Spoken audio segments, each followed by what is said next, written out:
朝というか毎日の習慣をつけることによって、こっちもできた。おはようございます。おはようございます。今 YouTube と Instagram 同時で配信中です。はい、朝の、配信デイ2ですね。はい、毎朝の配信です。はい、まあね、朝ね、こうやって毎日習慣化することによって、こうちょっとね、こう中毒性を味わえるようなね、そんなこう朝アーシングジャーナルのライブをちょっと30分ぐらい聞かないと1日やってらんねえなみたいな、そんなね、ライブ配信していこうかなと思ってるんで、気軽にね。すごいさ、毎回ハードル上げるじゃん、自分で。いいんで、大丈夫、そのくらいで。そうなんですか。そのくらい大丈夫です。そうなんですか。そう、だから、朝ね、メイクしてる時だったり、運転してる時だったり、うんちしてる時だったり、どこでもいいんでね。おはようございます。おはようございます。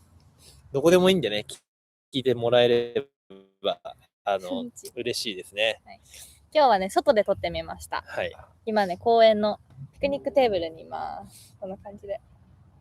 今日も晴れてます。いや、なんだかんだね。こんにちは。こんにちは。今、バンクーバーの公園にいます。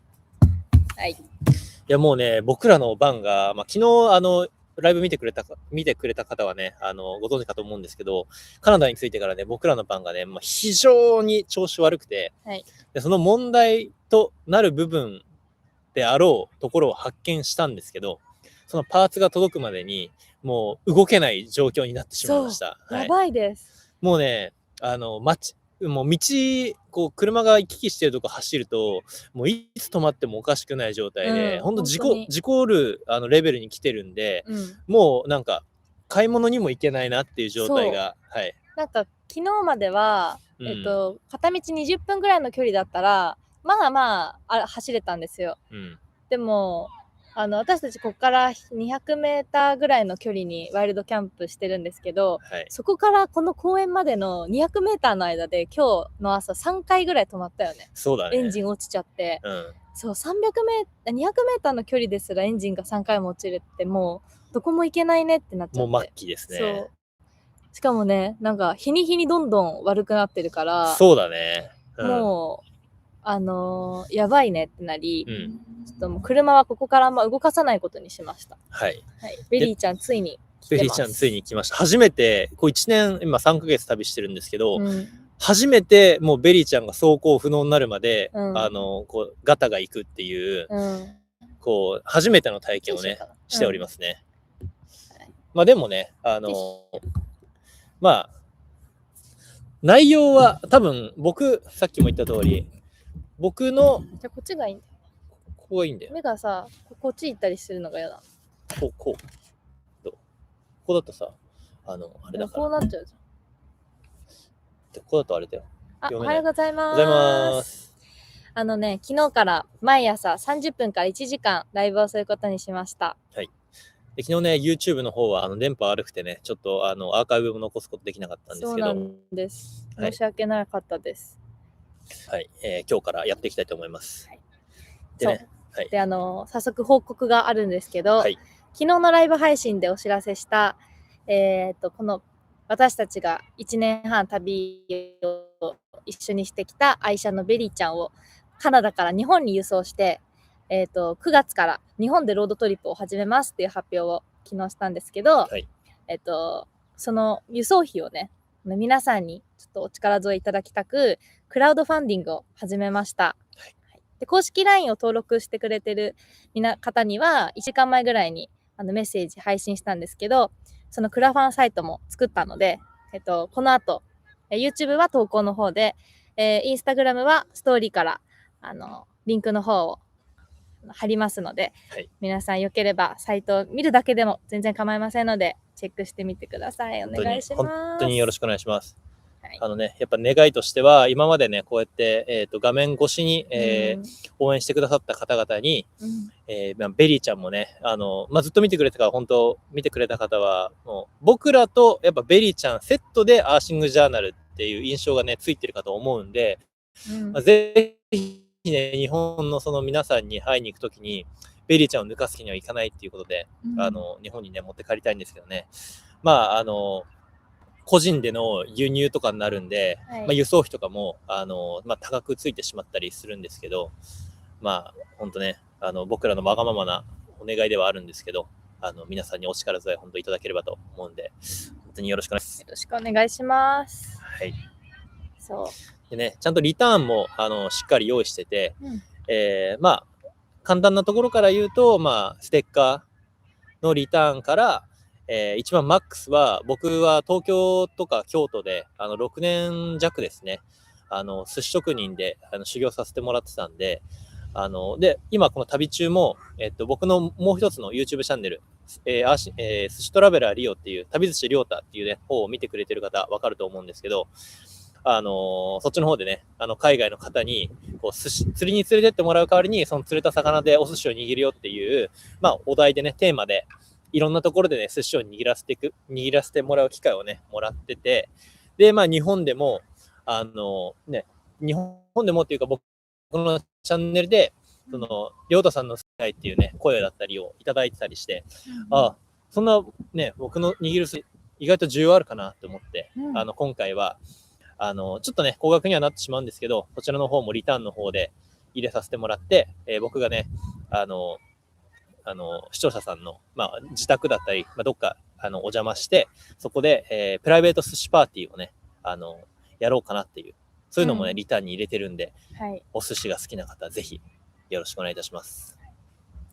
その材料費とかも込みでの価格になってて、で、りょうたがそこの、まあ、現地の魚だったり、まあ、そこは要相談なんですけど、こっち側で魚とか用意して、まあ、コースとかもね、相談できるので、で、最大8名のコースと最大10名のコースがあるので、まあ、そのクラファンの金額を8人で割るとかできますので、はい、ぜひご検討いただけたら嬉しいです。よろしくお願いします。よろしくお願いします。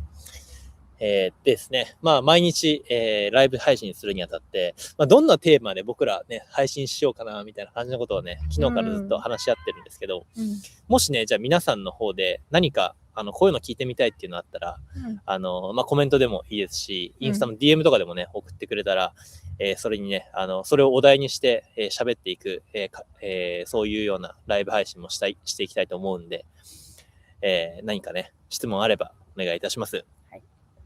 まあ、今回は、私たちが旅を始めるきっかけとか、まあ、この旅に至った経緯とかをちょっとお話ししようかと思ってます。はい。はい、結構これ俺の話長くなっちゃうけどいい？いいよ。まあ結構ね、ライブ配信でも話してるから聞いたことある方も多いんじゃないかと思うんですけど、まあ、一応ね、初めての視聴者さんもいると思うので、はい、今回このトークテーマを話させてもらいます。しばらくはこの今日に至るまでの感じを振り返ってった感じのトークテーマでこうバーッと話していきたいなみたいな感じでいこうかと思います。じゃあまずそうですね、この旅のきっかけですよね。旅のきっかけはそもそも、僕がね、僕が高校生の時になりますね。高校生の頃からサーフィンを始めて、それで、サーフィン始めて、初めて高校2年生の時にハワイに行ったんですよ。おはようございます。おはようございます。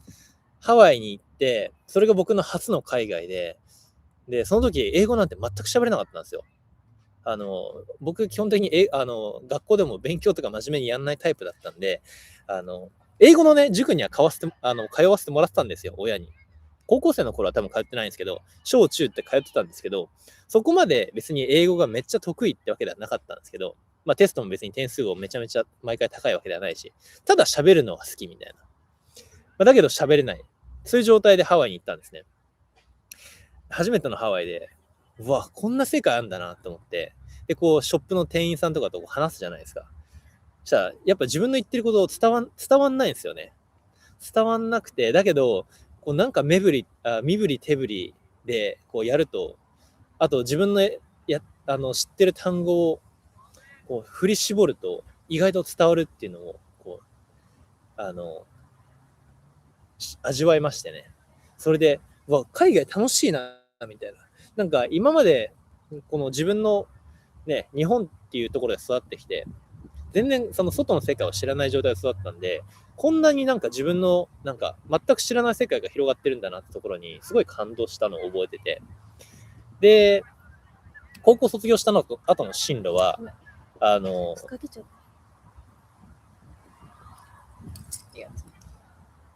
上着はね、あゆみさん取りに行きました。僕一人で話したいと思います。高校卒業した後の進路は、僕は基本的に大学は考えてなくて、考えてた、まあ、方向先としては、料理の専門学校に行く。もしくは就職する。この2択だったんですね。で、最初はまあずっと料理好きだったんで、料理の専門学校行こうかなって考えてたんですけど、この時に、実際、じゃあ、ね、その時はまあ親にね、学費払ってもらうわけなんですけど、料理の専門学校に学費を払ってもらって、その一生、じゃあ僕が料理、苦しい時もいろんな、ね、これからのキャリアで、この料理で飯を食っていくことができるかって自問自答した時に、いや、これ無理だなって思って、無理だなというか、そこまでまだ料理に対する熱がなくて、そんな中、ハワイに行った時に、うわ、ハワイめっちゃ楽しいってなって、ハワイっていうか、まあ、海外がめっちゃ楽しいってなって、まあ、昔からその海外に対する興味っていうのはあったんですけど、そのハワイをきっかけに、海外行こうってなりました。はい。それがきっかけで僕、海外が好きになりましたね。で、高校卒業後の進路は、じゃあ、親から大学4年学費出す金はないと。だけど、まあそういう専門学校とかぐらいなら、まあ出すことができる。だから、じゃあお願いして、じゃあその学費分を、海外に行きたいから出してくれっていうふうにお願いして、で、海外に行く方向でずっと進めていったんですね。で、まあ高校2年生の時ですよ。こうみんながこう進路相談とか、高校2年生の中盤ぐらいから、こうなんかね、学活みたいな感じで、こう紙に、卒業後の進路のその大まかなことをこうアンケートみたいなの取るじゃないですか。こう卒業後の進路、みんな大体大学行くとか、専門学校行くとか、その中僕がね、この欄に書いたこと、海外に行く、バン。でもうね、椅子にね、こうやってもう一人だけもう何もすることないみたいなね、ほんとちょっと半グレみたいな感じだったんですけど、まあそんな感じでもう僕はね、もう海外一択しかね、その時から考えられなくなったんで、まあその進路面談とかも、先生に、おい、りょうたお前、高校卒業した後どうすんだって。海外行きたいっすね、みたいな。結構ね、チャランポランで、その時の先生はめちゃめちゃいい人だったんですよ。高校1年生の時になぜか僕だけ目つけられて、で、三者面談ってあるじゃないですか。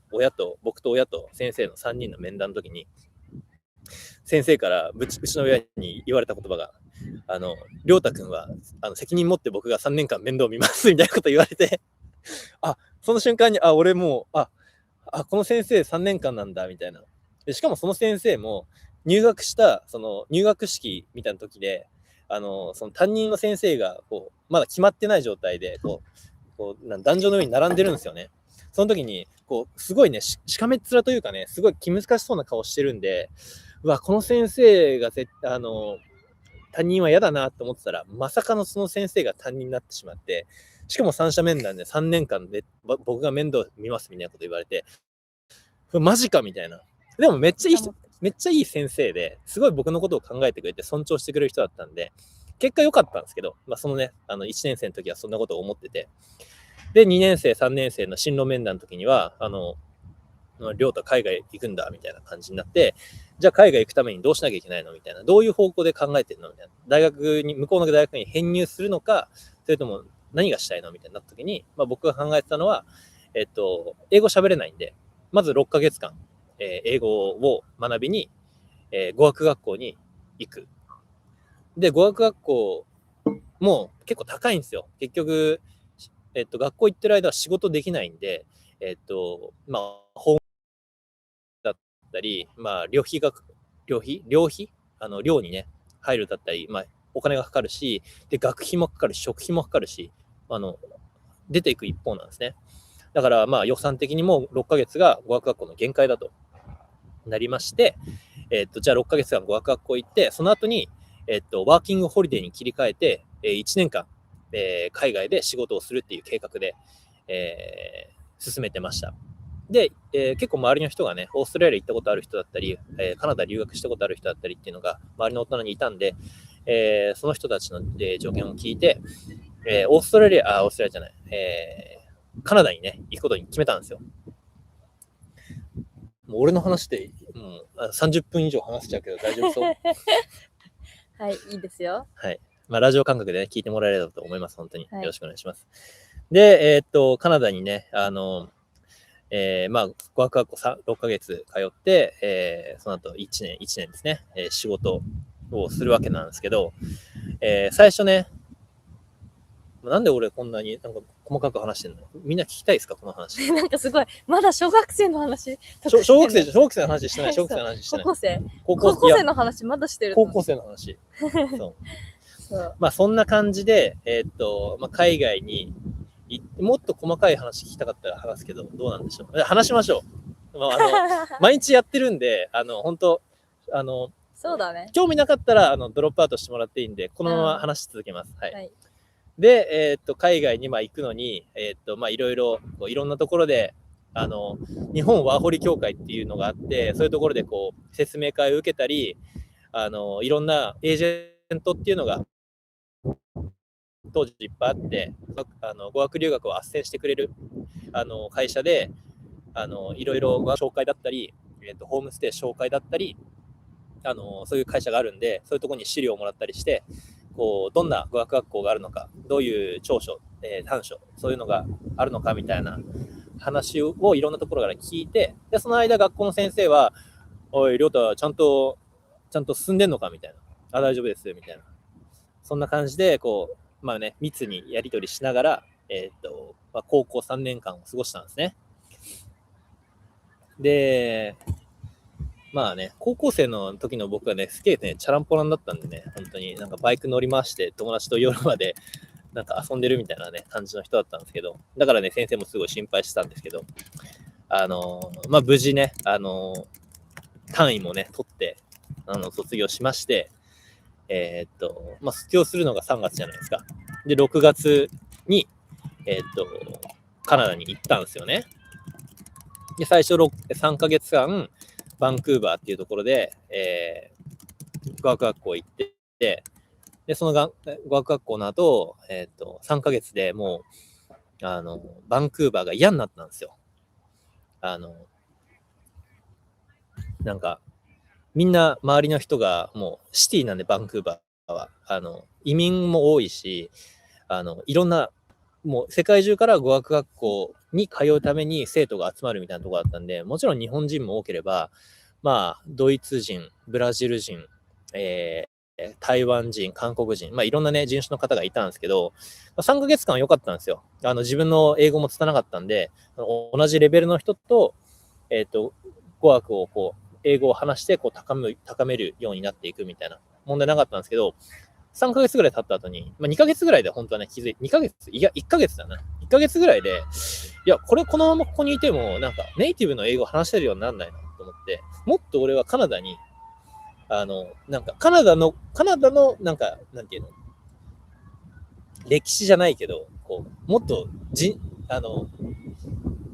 文化、字に根ざしたものを学びたいというか、もっとこう、リアルなカナディアンを学びたくて、語学学校の、当時ね、サポートしてもらってたエージェントの人に、他のところに移りたいと。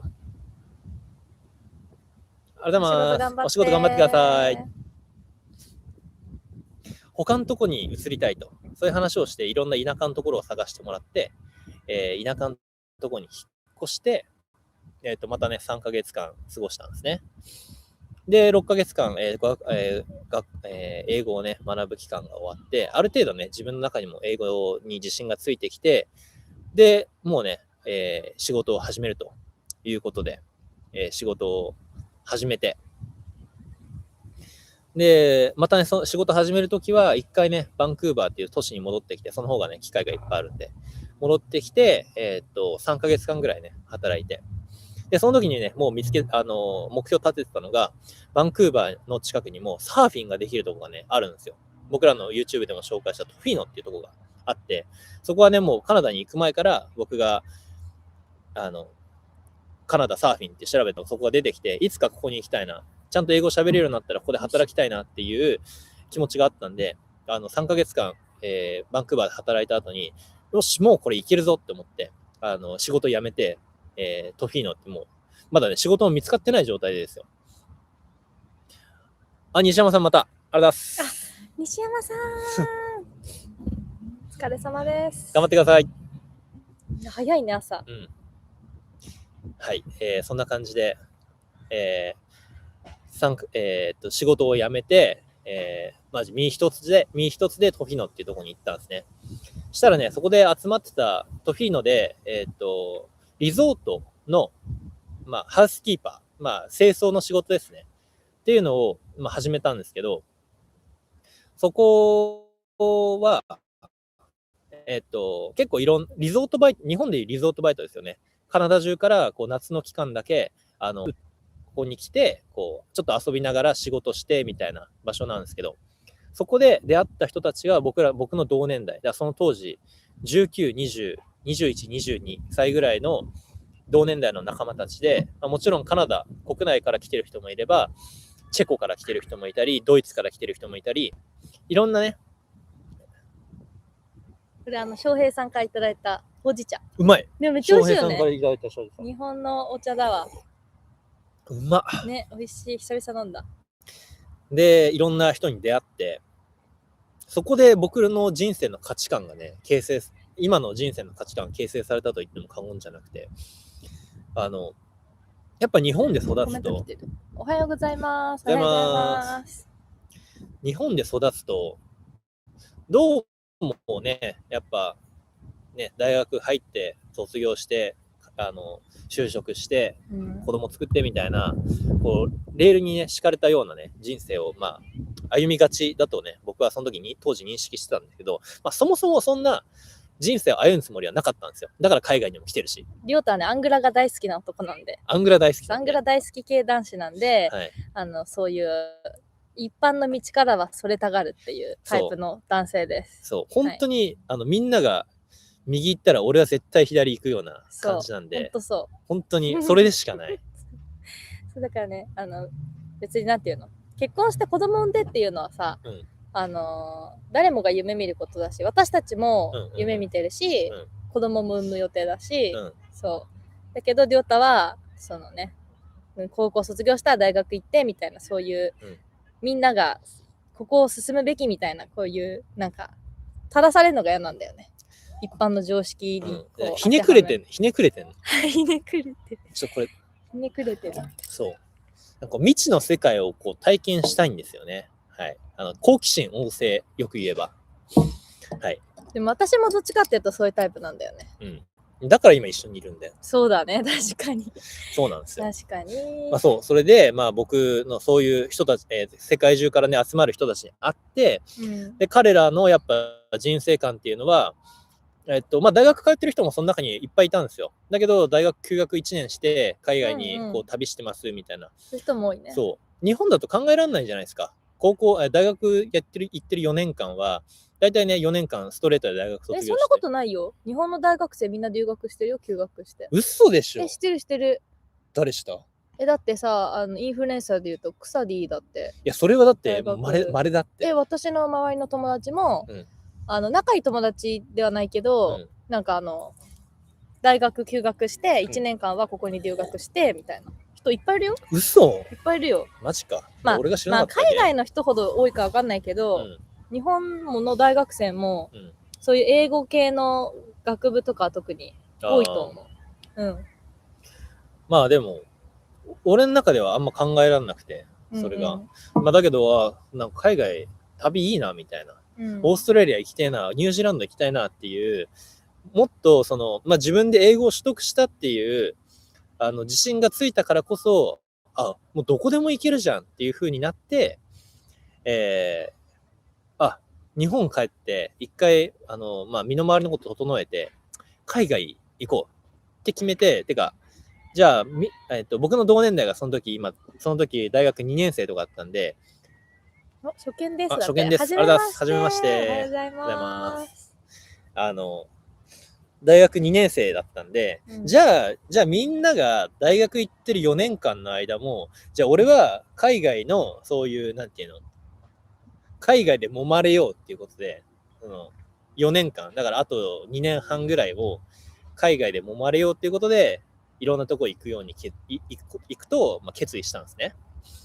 だけど、カナダでの留学は、親の援助があったからこそできたんで、このまま、カナダのまま、そのままどっかで、ポンポン行くこともできたんですけど、一回これは日本帰って、一回、なんていうんですか、けじめじゃないけど、こう区切りをつけて、こう自分で海外行こうみたいな感じ。もちろん、その後海外行った後も、親の援助がなかったらいけなかった部分はもちろんたくさんあるんですけど、僕の中の一つの区切りとして、一回日本帰って、でまた海外行こうみたいな感じで。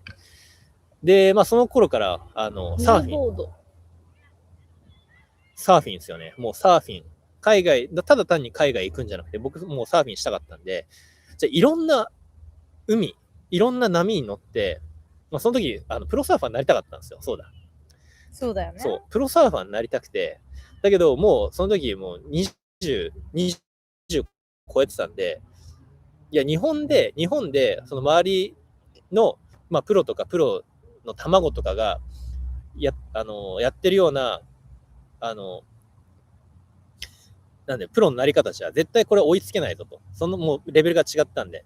じゃあ自分に、じゃあ自分はどういうアプローチをすればプロになれるかなって思って、だから海外いろんな波に揉まれて、うまくろうみたいな浅はかな思いですよね。そうだ。現在ラスベガスにいて、明日からユタ、アリゾナの国立公園10日ほどロードトリップでもあります。お二人の動画参考にさせてもらいますだって。ありがとうございます。いいですね。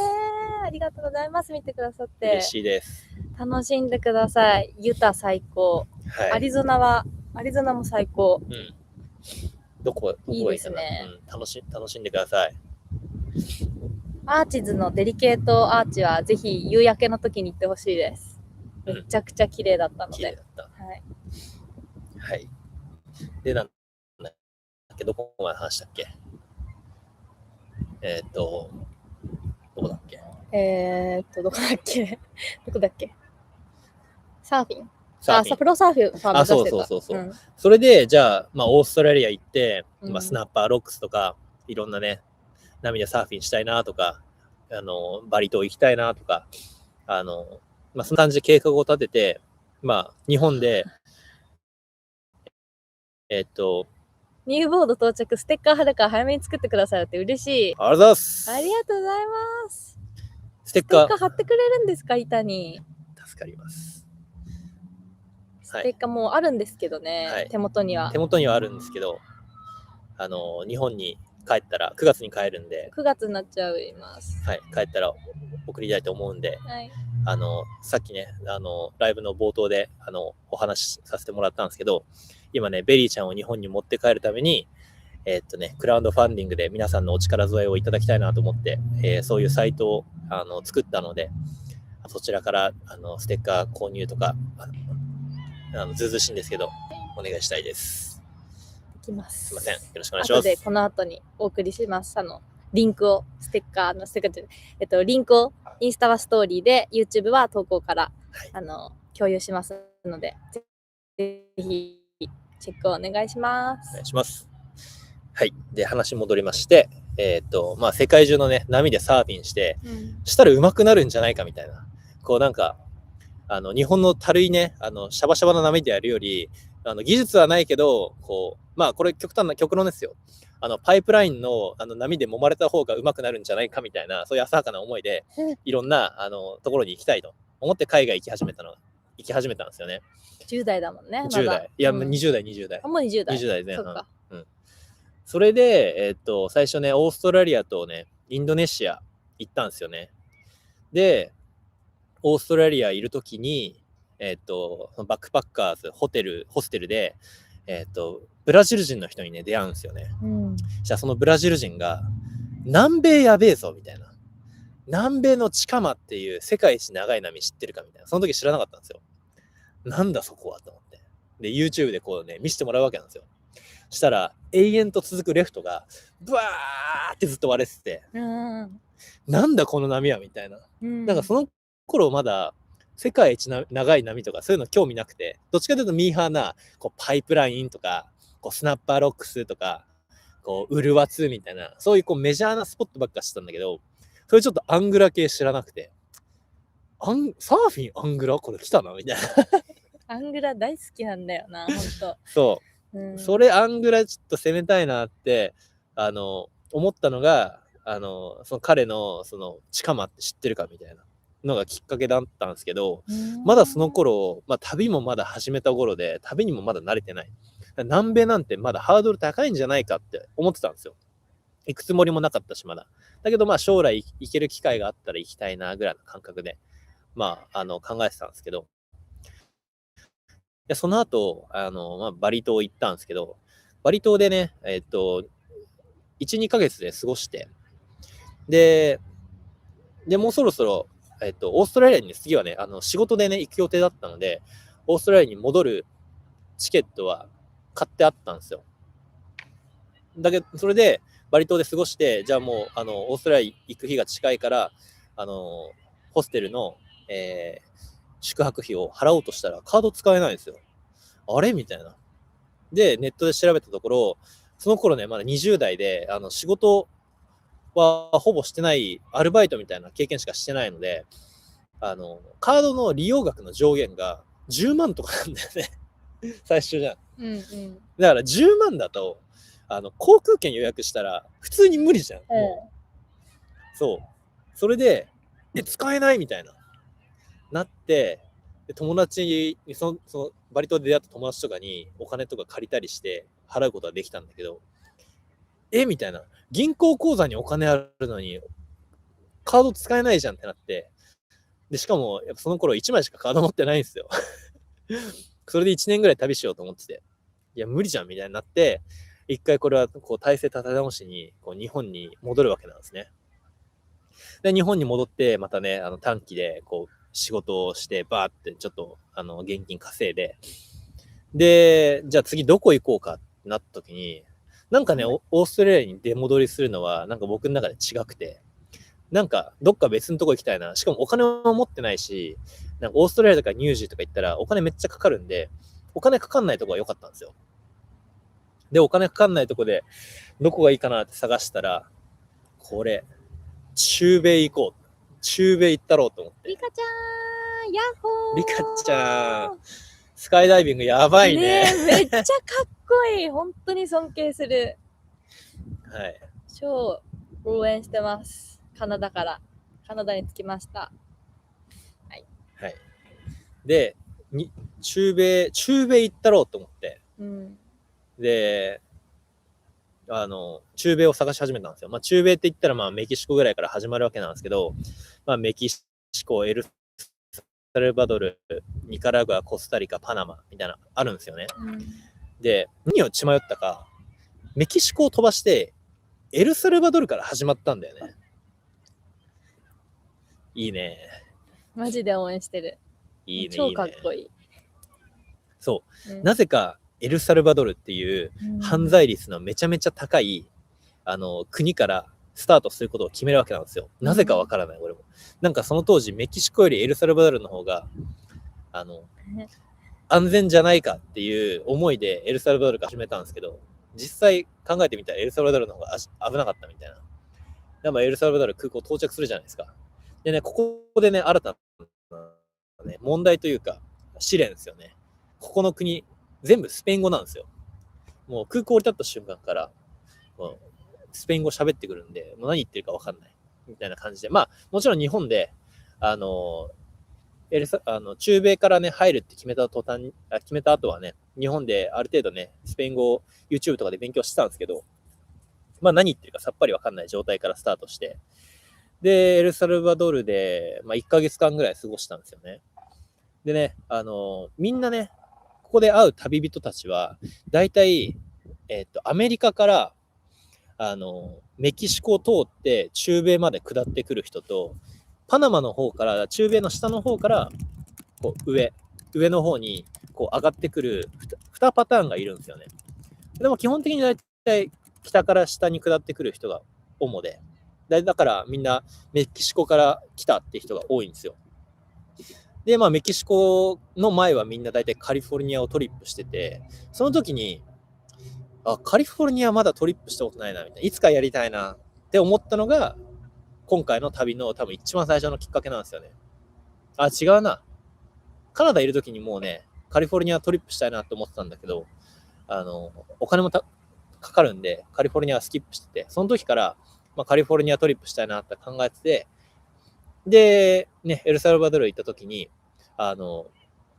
また、カリフォルニアとかメキシコから下ってくる人たちいて、そっちの方いつか行きたいなっていう気持ちがね、ずっとね、心の中にあって、で、そのままね、僕は、中米、エルサルバドルからバスを乗り継いで、ニカラグア、コスタリカっていう感じでね、ニカラグア、コスタリカだよね。うん。そう。そういう感じで下ってって、で、コスタリカから今度、チリですね。南米のチリに飛んだんですよ。もう、これはもう、オーストラリアで教えてもらった、チカマっていう世界一長い波、これ絶対乗ったろうと思って、チリに飛ぶわけなんですよ。まあ、なぜチリかというと、僕の友達がね、海外で、オーストラリアで出会った、チリ人と、スウェーデンのね、友達が、いるんで、じゃあチリに飛んで彼らに会いに行こうということでね、チリに飛んだわけなんですよ。で、チリもね、これめちゃめちゃいい波があるわけなんですよ。これ超アングラ。今日のトークテーマ、アングラ。アングラでしかない。いや、チリのね、波すごいんだよ、これ。行ってみたい。乗れないかもしれないけど、見てみたい。うん。全部レフトなんですよ、基本的に。レフトなんだ。もう地球のこのサイクルがこう、回転してて、こう、なんていうの、嵐のこううねりっていうのがあるんだけど、全部、こう、地球儀で言うと、右側にこう、うねりが全部流れていくのね。だから、基本的に西海岸の方がそのうねりを全部拾うわけよ。日本って東海岸じゃん。だから、台風の時しかうねり拾わないんだけど、そう、西海岸全部こっちのうねりを拾うわけね。で、南極沿いに、常にうねりはこう、もうずっと発生してんのよ。そのうねりが全部ダイレクトに、チリとか南米の西海岸に、バチコーンって当たるわけなの。そういうことか。そう。じゃあ一番南米の西海岸がうねりが強いってこと？強い。アメリカとかより。アメリカは今度北からのうねりも入るから、それもそれで違うんだけど、そう。まあ、それとか地形によっても変わるんだけど、とにかく、チリは、その下から、南半球の下から押し上げてくるうねりだから、全部こういう、なんていうの？こういううねりの向きなのね。だから全部、岸が、海岸があって、下からこう上がってくるから、全部こう、レフトになるわけよ。そういうことか。意味わかるでしょ？そう。で、もうレフト天国。もう、水、リーフがほとんど。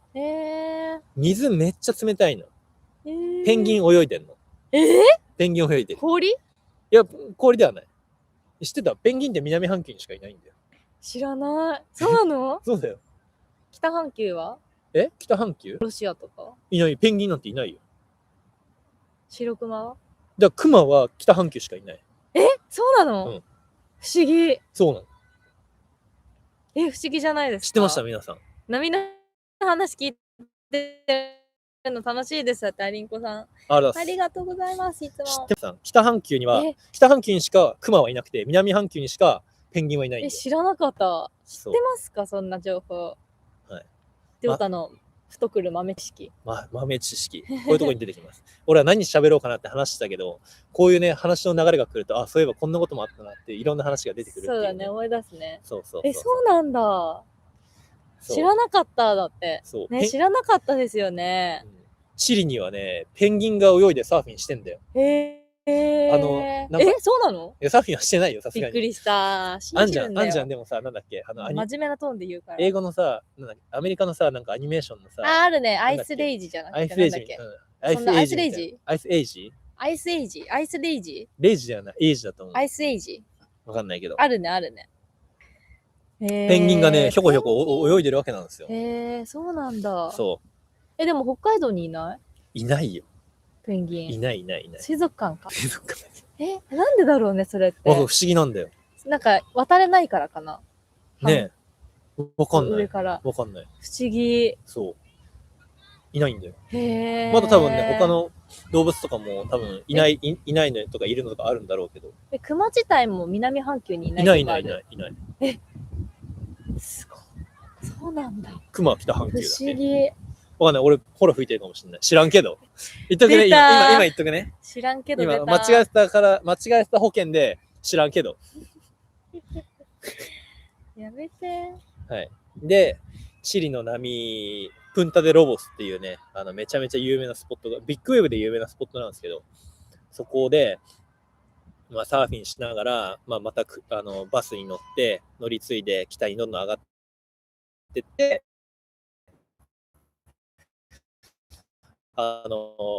ペルーでなんか波ない時にふとね自分であれこのままでいいのかなみたいな、なんかなんて言うんだろうな、自分のやってるこの波を追っかけてるのに対してこう疑問を持ち始めて、なんかこのまま自分のこの20代っていう一番こうなんていうの、なんか英語が話せるようになった経緯を超えて、もうなんかこの旅までの経緯を全部話そうとしてないいやいいんだよ、時間はあるから。全部話そうとしてんじゃん。はい。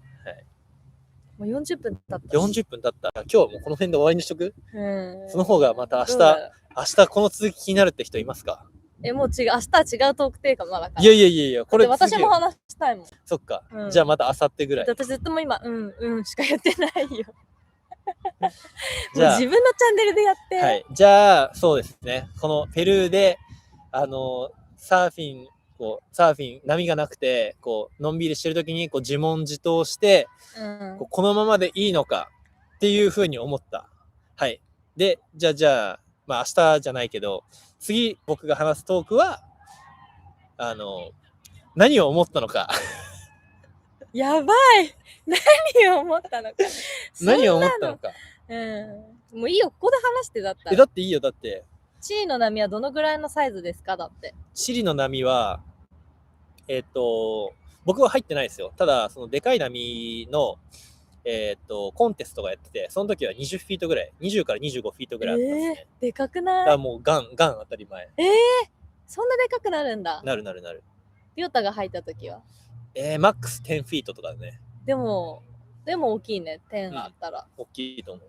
じゃあ私全然できなさそう。無理だね。ちっちゃい波の日もあるの？いや、そこはね、ある程度サイズ、胸以上だね。じゃあちょっとまだレベルが足りないかも。私には。はい。じゃあ、まだこの旅に、至るまではまだね、先が長いので、また次に撮っておこうかなと思います。いや、だってまだ時間あるから。でも何回も結構この話してるけどね。いや、まだ知らない人多いもん。多いかな？多い、全然多い。しかもこんな細かく話してはない。そうだっけ？話してない。そうだっけ？話してない。待って、次の話は何だっけ？次の話だから。わかった。日本で修行する？修行するんだ。そうだね。じゃあいいよ、話そうよ。なんでよ。もういいよ。今この回を見てくれてる人はこの回、次回見れないかもしれないじゃん。大丈夫、見れる。2回カリフォルニア行きました。1回目はサーフィンしに、2回目は車で旅しました。最高。最高。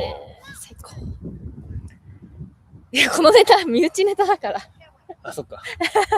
誰にも分かんないネタだからこれ。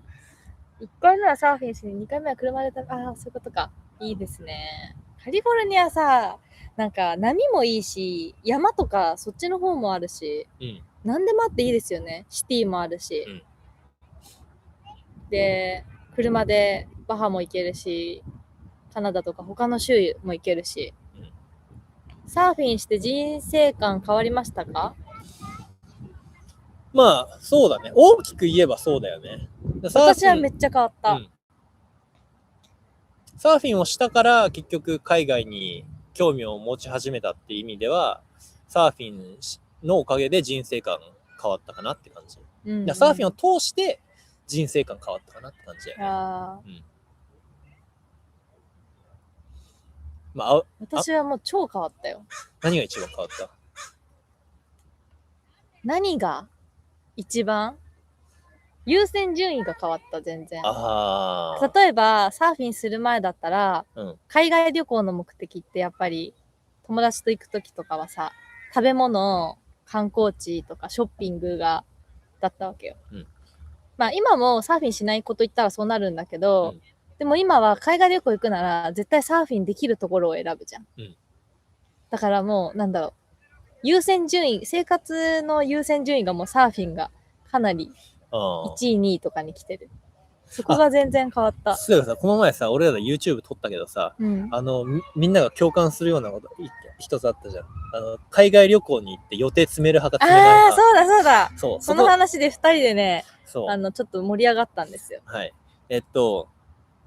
じゃあ、1時間なんで、あと15分話します。はい。海外旅行行くとき、じゃあ、例えば1週間行くとします。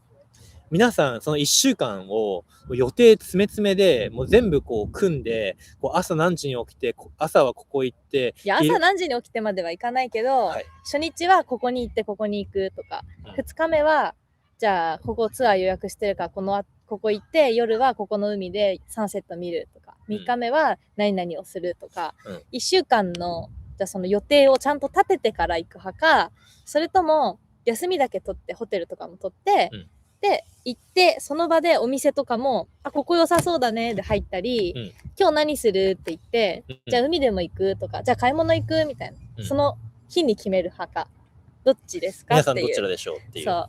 で、私たちはもうきっぱり分かれたんですよ。りょうたは、もうその場で決めたいタイプ。そう、もう予定立てたくない人ですね。立てたくない。私は予定立てるの大好きだから、友達と旅行行っても、もう結構詰めというか、もう、寝不足当たり前って感じで、そう、もう朝、もう早く行って、で、もう朝一でここ人気のお店並んで、で、お昼は絶対ここで食べて、ショッピングして、夜ご飯食べて、で、もう夜遅くまで喋ったりなんだり、だらだら過ごして、次の日も朝早く起きて、みたいな。絶対嫌だ。そういうタイプだったんですよ。で、今もそういうのが好きなの。で、そこでも全然違くて、それでも結構分かれるよねって話してて、予定、計画立てる派が多いね。決める派です。行きたかったところに行けなかったから、そうです。その前は予定決めない派でした。そうなんですよ。行きたかったところに行けないのが嫌なの。せっかくの旅行だから、だから、いや、全くまっさらな状態ではいかないわけよ。だから、ある程度、自分の中でも、こことここだけは絶対見ときたいなってとこはあるのね。だけど、そんな多くないから。多分、あゆみは行きたいとこが多いんだと思う。そう、行きたいとこが多い。そう。あっちも行って、こっちも行って、あっちも行って、こっちも行って。俺はもう、例えばじゃあ、1週間あって、7日間あったとしたら、多分ね、1日1個でいい。達成すべきノルマは。ここ行きたいなぐらいでいい。そっか。そう、見逃したくないんだよね。せっかく行くならって思っちゃうの。また来りゃいいじゃん。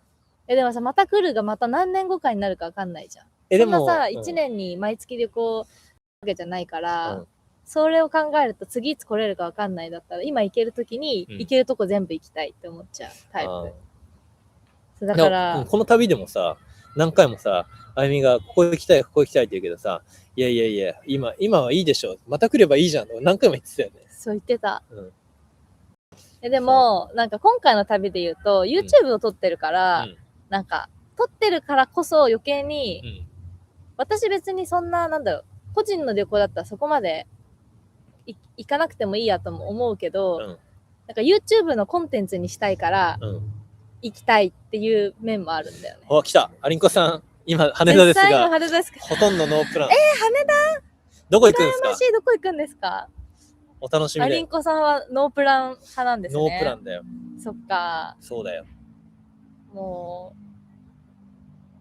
う、私ほんと詰めちゃうんだよね。ハワイとかも何回も行ってるんだけど、絶対に行ったら絶対ここに行きたいっていうお店がいっぱいありすぎて、で、毎回行くたびに同じ店ばっか行っちゃうの。で、毎回忙しくしちゃうみたいな。なるほど。そう。お楽しみに。お楽しみに。楽しみ。リール楽しみにしてます。楽しみにしてます。ストーリーも。そう。だからなんか、そう、ハワイとか行っても、なんか新しいお店を開拓するには、どっか削らなきゃいけないじゃん。でもお気に入りの店がありすぎて、最低ここの店は行きたいっていう店があるから、どこかを削んなきゃいけないってなると、結局新しい店に手を出せなくて、毎回同じ店ばっか行っちゃうの。でたまにだから1回ごと1店舗ぐらいは行くよ。でもさ、気になる店いっぱいあっても全部は行けない。だから好きな店ばっか行っちゃって、結局毎回一緒みたいになっちゃう。多分女子と男子って違うのかもしれない。そもそも多分俺は店っていう項目で行きたい場所は多分ない。別にレストランももちろんサーフィンですが。別にレストランもなんか別にこの店で食いたいとかいうのないし、ショップも別にこの店で買いたいとかは、ジョン・ジョン・フローレンスの店は行きたいって言ったよね。でもそれ以外はない。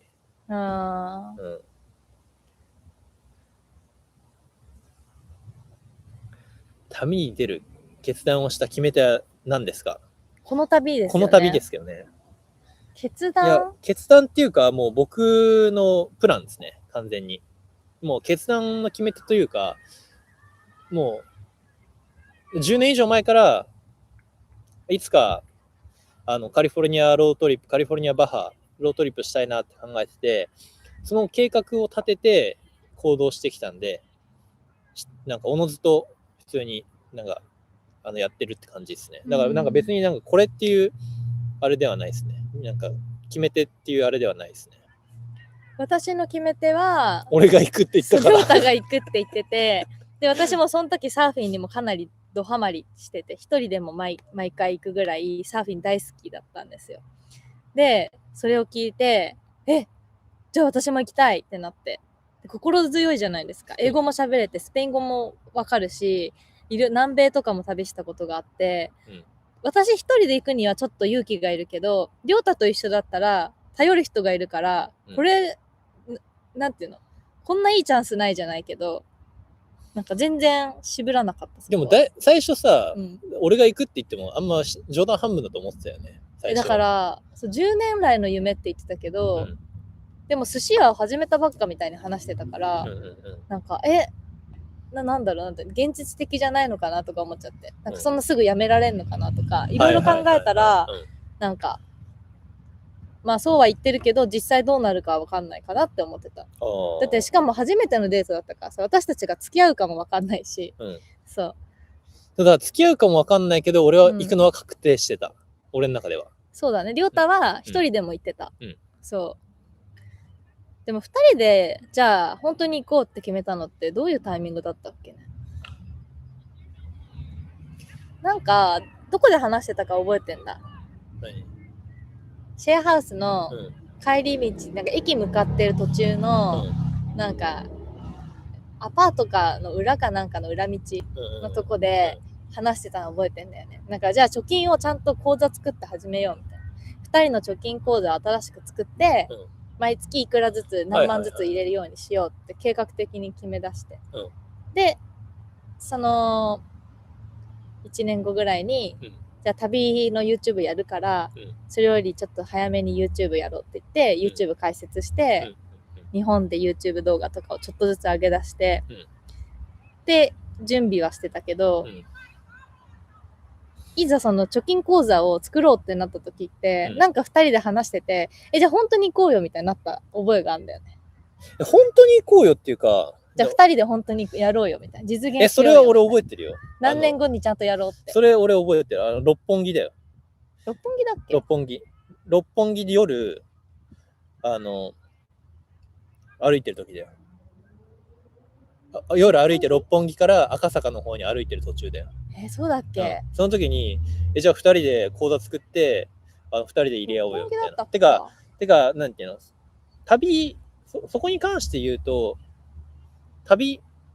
そうだね、旅だね。旅の資金を2人で貯金していこうっていうのと、普通になんか、2人で、貯金するから、結局月いくらまで使えるっていうのも決まってるし、じゃあ2人でこんだけ出し合って、その中からなんか遊ぶお金も捻出して、貯金するお金も捻出しようよみたいな感じだよね。ケチな男だね、俺。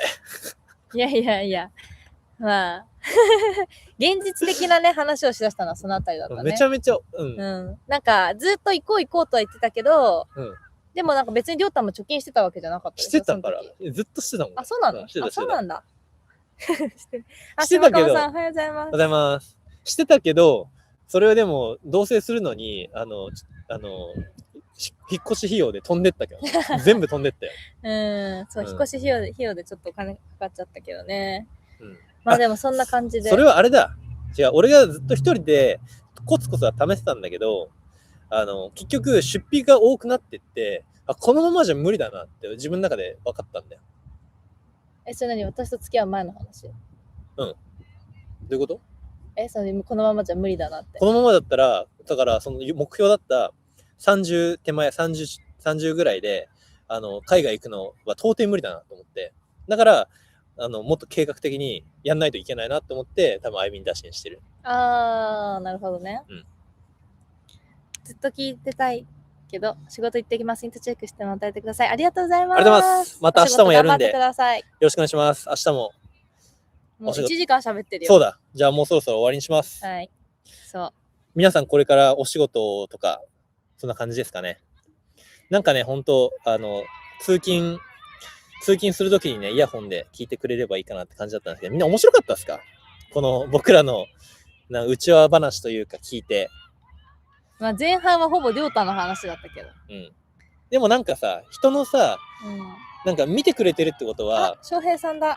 翔平さん。翔平さんにいただいたほうじ茶を今いただいてます。めちゃくちゃ美味しいです。めっちゃうまい。日本を思い出す。はい、超美味しいです。なんかさ、YouTube とかさ、こうやってインスタ見てくれてるってことはさ、そのライブにも参加してくれてるってことは。初めて来ましたが楽しかったです。あざっす、嬉しい。ありがとうございます。嬉しい。なんかね、見てくれてるってことはさ、それなりに僕らどういうきっかけがあって旅を始めたのかなっていうのはやっぱ気になるとこだと思うんだよね。だからなんか俺らとしてはさ、こんななんか俺の話聞いて楽しいって思うけど、意外と聞いてる側は面白いのかなって思って、ちょっと今回今まで以上に楽しいです。嬉しいです。今まで以上に細かくちょっと話してみた。アーカイブに残す予定なので、最初からもし来たければチェックしてみてください。はい。じゃあ明日は何にする？明日じゃああゆみの話しようか。でもりょうたほどなんか喋れないんだよね、私。なんでよ。